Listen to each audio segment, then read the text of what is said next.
Hello and welcome to the Toffee Blues, your source for all things Everton, and welcome to another 24/7 news report. The headline news today comes from Sky Sports News, and that's that Jarrad Branthwaite is expected to further consider his Everton future after being left out of Thomas Tuchel's first England squad. Slow news day for Sky, I'm going to be brutally honest. I feel like this is just one of those typical Sky reports that's pushing a young, talented player with England potential towards a big six club. If I'm going to be brutally honest, I know getting that out in the first 30 seconds is a bit controversial, sounds very clip worthy, doesn't it? But it's one of those things where it's just, oh, this player doesn't play for a big six team, that means they have no chance of playing for England, like Newcastle players, Dan Burn, Tino Livramento, Lewis Hall will be in future England squads.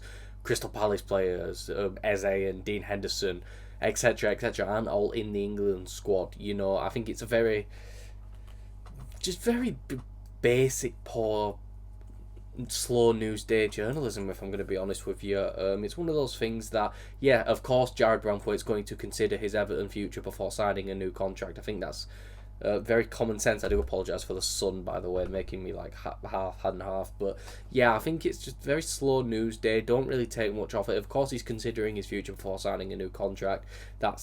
I don't know. To me, that feels like common sense. Of course, he's going to do that. He isn't just going to rush into it.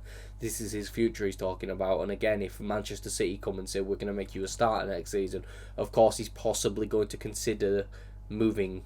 It's natural. We'll have to see, but I wouldn't really take it too seriously unless a more reliable source comes out and says something about it, to be honest with you. The next bit of news is that Everton defender Vitaly Mykolenko suffered a thigh injury whilst on international duty with Ukraine. Mykolenko got subbed off in the 69th minute in Ukraine's 3-0 defeat to Belgium. A bit unfortunate, means Ashley Young may be deputising in at left back for us in the April month, which I think could be very difficult considering his first game is going to be against Salah, second game against someone maybe like Bukayo Saka if he's back, or even Ranieri, who's been fantastic for Arsenal. So it's one of those where that's really difficult. I think Mykolenko's been pretty good since Moyes has been in, nothing mind-blowing, and he's had his moments of sloppy decision making, but in the end I think Mykolenko's been really good since Moyes came in a sense that he's just done his job really well, and you haven't really had to worry too much about him, and the crossing's improved. But yeah, we'll have to see how serious it is, and how much he's going to be out for.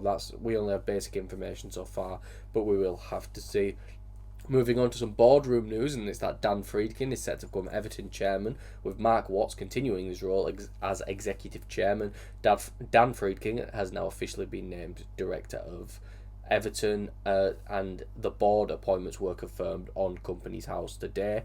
Along with that, Eric Williamson, president of general manager of Gulf States Toyota, has been appointed to the Everton board as a director.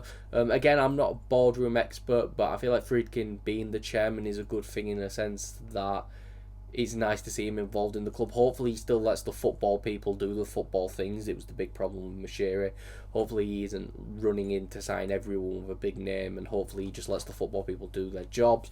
But I can't imagine he's going to do that, considering a little bit later on we will mention that he has got some fingers in other pies, to put it simply. I think it's one of those things where we'll have to see really, but I don't really know what to get of it so far. I think it's one of those where, again, we'll have to see really. Moving on to the next bit of news, and that's that Blackpool manager Steve Bruce.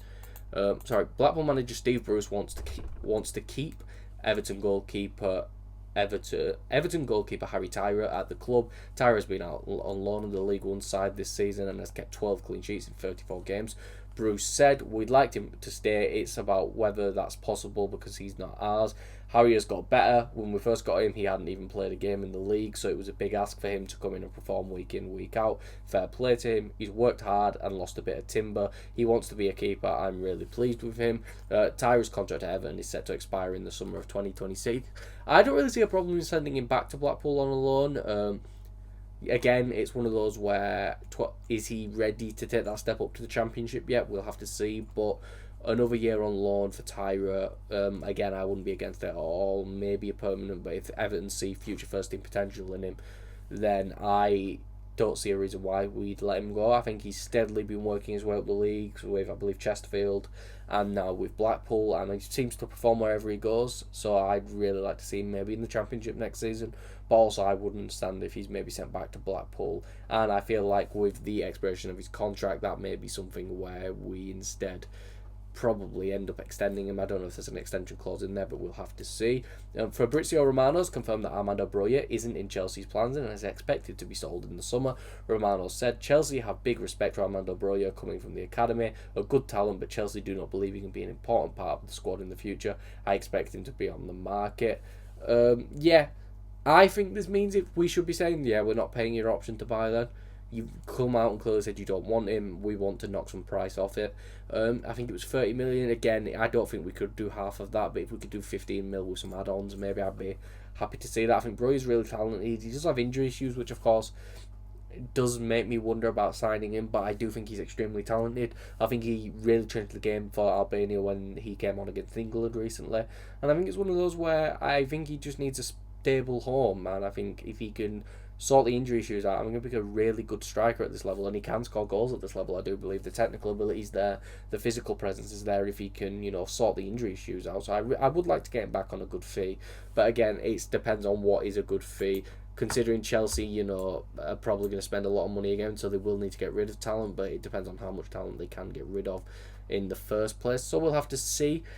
Some other news about the Friedkins, talk about some NHL, and that's that the Friedkin group have been in talks with the NHL about bringing hockey to Houston. The NHL may potentially want to expand their league from 30 to 32 teams, and Dan Friedkin has emerged as a strong ownership option for a potential Houston expansion meeting.